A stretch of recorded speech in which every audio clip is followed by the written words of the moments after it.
Dan pemirsa, untuk membahas lebih lanjut bagaimana dengan proyeksi perdagangan di pasar modal hari ini, kita sudah tersambung melalui line Zoom bersama dengan Hendra Wardana selaku founder Republik Investor. Selamat pagi Pak Hendra, apa kabar?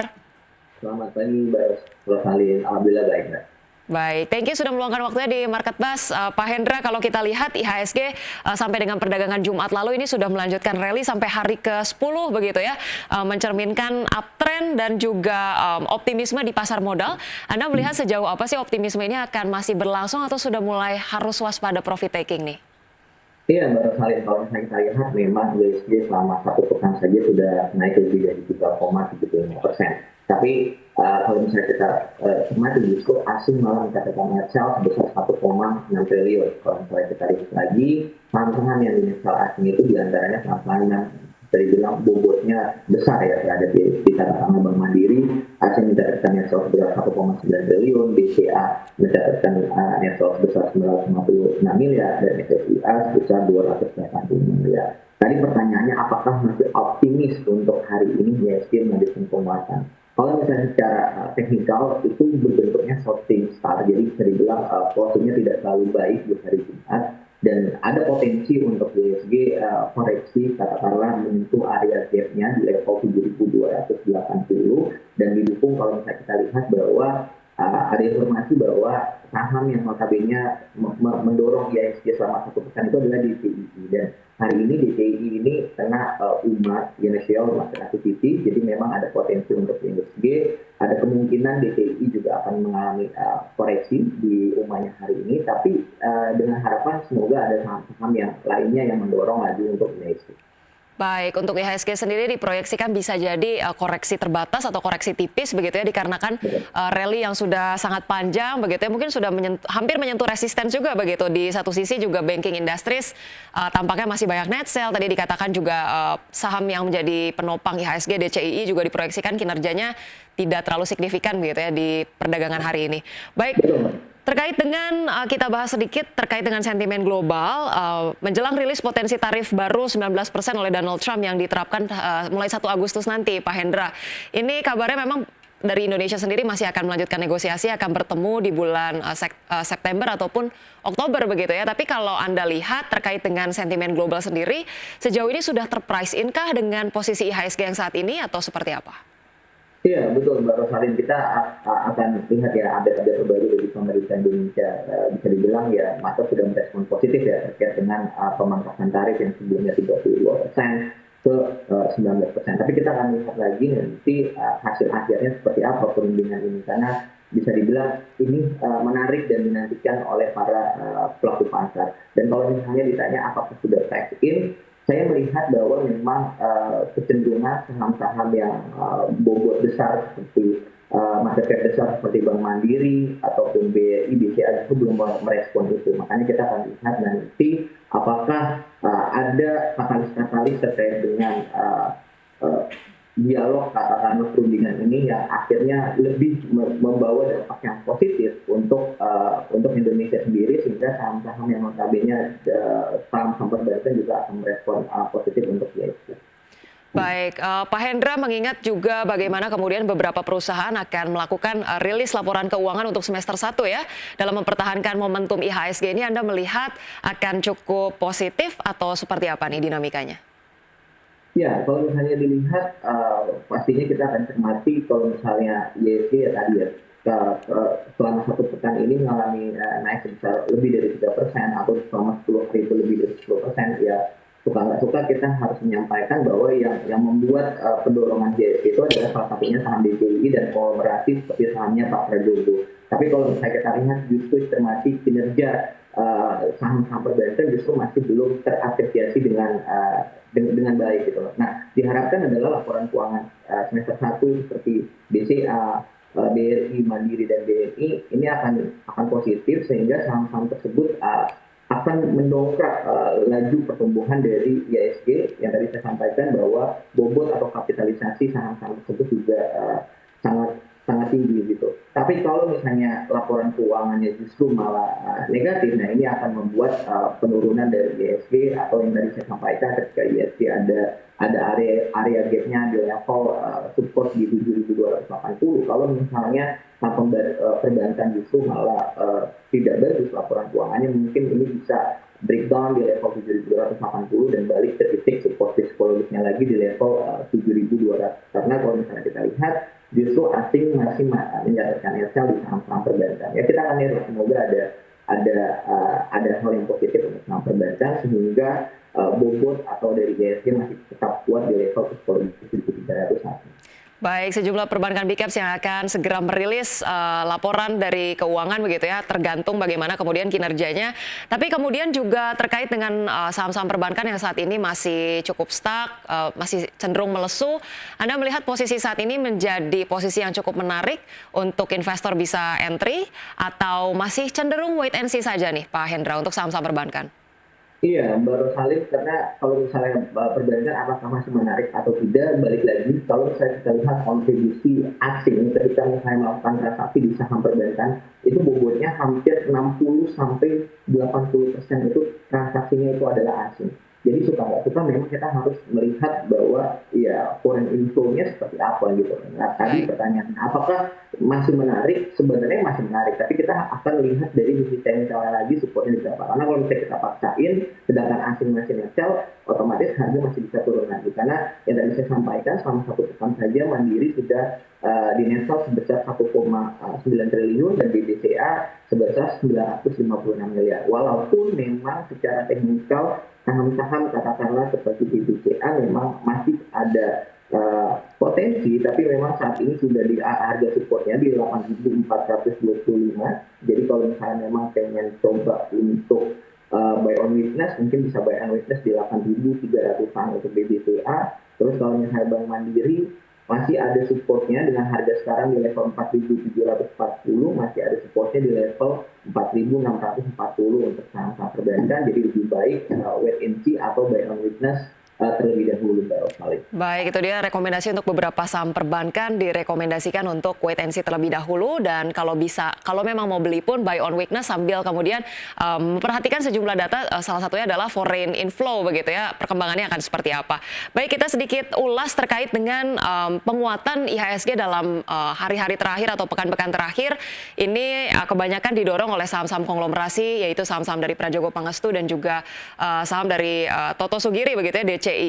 Anda melihat penguatan IHSG di tengah ketidakpastian ini didukung oleh saham-saham konglomerasi ini sesuatu hal yang cukup positif atau sesuatu hal yang cukup rentan nih Pak Hendra?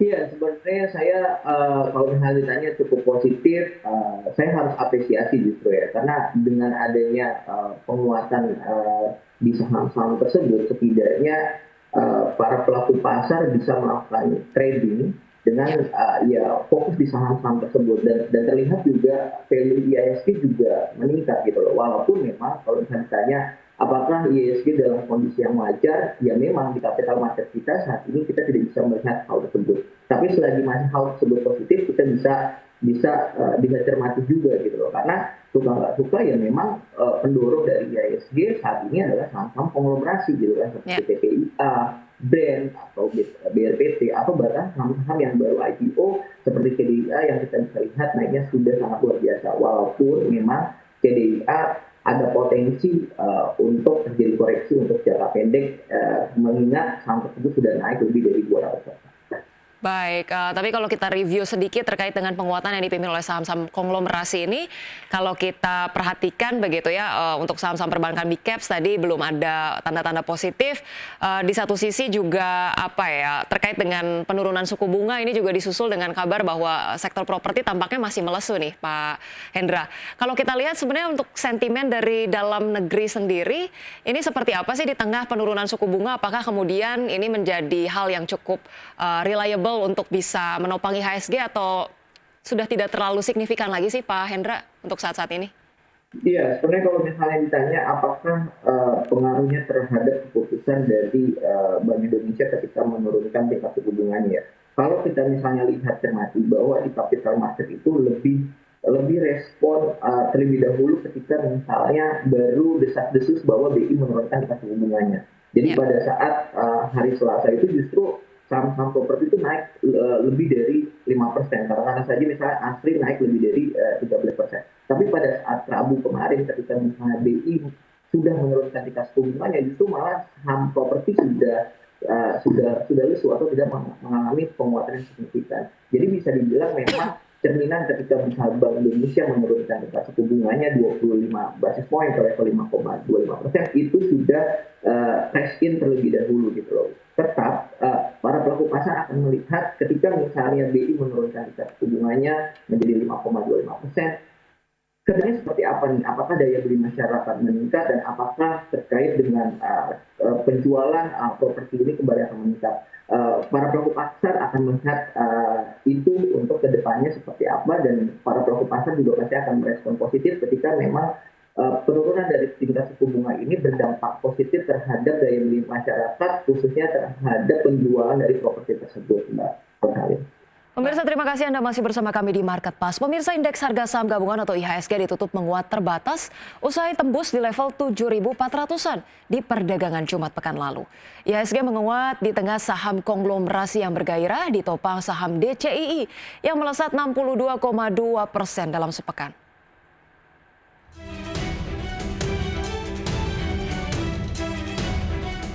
Indeks harga saham gabungan atau IHSG menguat 0,34% ke level 7.311,91 di perdagangan Jumat. Penguatan IHSG terpangkas karena secara intraday IHSG menguat ke level 7.401. Catatan ini membuat IHSG dalam sepekan menguat 3,75% dan year to date menguat 3,28%. Penguatan IHSG disokong sebagian indeks sektoral. Indeks dengan penguatan terbesar, IDX sektor teknologi melonjak 4,55%, IDX sektor infrastruktur naik 3,23%, IDX sektor kesehatan melaju 1,39%, sementara IDX sektor barang konsumen non-primer melemah 1,31%, IDX sektor properti dan real estate turun 0,76%. Di tengah penguatan sektor teknologi, saham DCII kembali menjadi penggerak utama IHSG, ditutup menguat 9,74% di level Rp245.000 per saham, dengan kontribusi 28,43 indeks point. Saham Brand ditutup menguat 3,56% di level Rp8.000 per saham, dengan berkontribusi 10,49 indeks point. Saham MDKA ditutup menguat 9,50% di level Rp2.420 per saham dan berkontribusi 5,99 indeks point. Saham CDIA kembali menjadi auto reject atas atau ARA dengan menguat 25%, juga ikut menjadi penggerak utama IHSG dengan sumbangsi 5,97 indeks point. Pesta pora Wall Street di Kamis waktu setempat serta sudah masuknya dana asing menjadi katalis positif bagi bursa saham Indonesia. Adapun penguatan di Jumat membuat IHSG berada di zona positif selama 2 pekan penuh. Akan tetapi melihat sepekan hari perdagangan terakhir, IHSG lebih banyak ditopang saham konglomerat, terutama grup Prayoga Pangestu dan saham teknologi data center PT DCI Indonesia Tbk atau DCII yang melesat 62,20% dalam sepekan. Berbagi sumber, IDX Channel.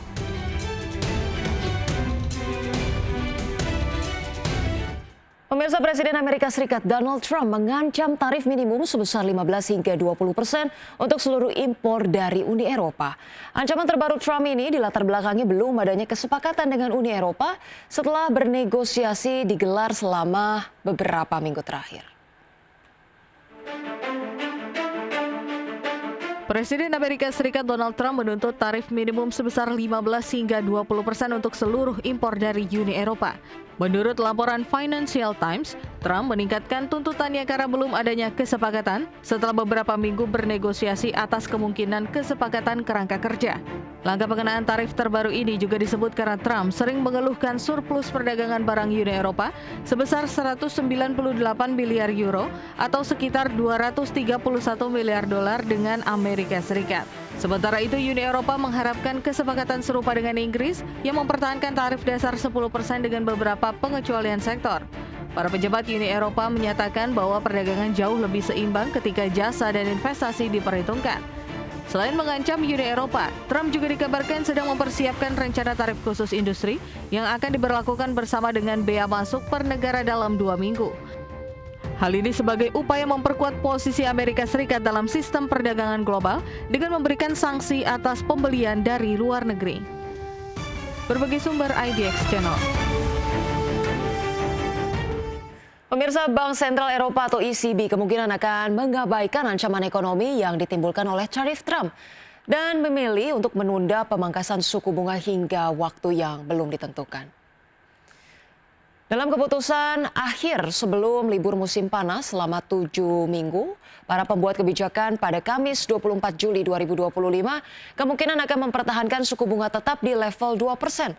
Langkah itu menjadi penundaan respon terhadap ancaman tarif yang lebih tinggi hingga tarif tersebut diterapkan dan dampaknya dapat dievaluasi dengan lebih baik. Ekonom juga menyampaikan bahwa pertemuan pada 24 Juli mendatang masih belum akan memperjelas waktu pemangkasan suku bunga. Sementara itu laporan ekonomi dalam sepekan ke depan akan menjadi bahan pertimbangan para pengambil kebijakan di ECB. Di antaranya adalah survei pinjaman bank ECB, indeks kepercayaan konsumen, dan indeks manajer pembelian dari seluruh kawasan dan ekonomi besar lainnya.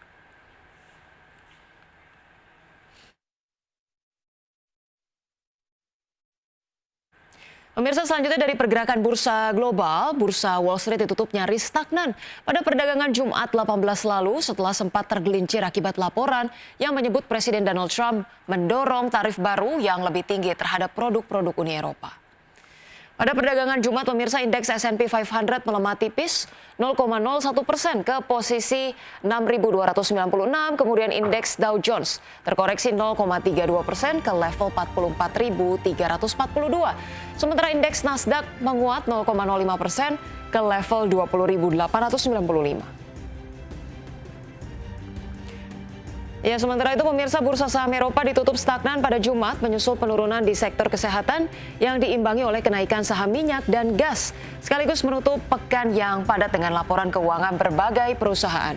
Indeks DAX Jerman terkoreksi 0,33% ke level 24.289, kemudian indeks CAC 40 Prancis menguat tipis 0,0088% ke level 7.822 dan indeks FTSE 100 Inggris menguat 0,22% ke level 8.992.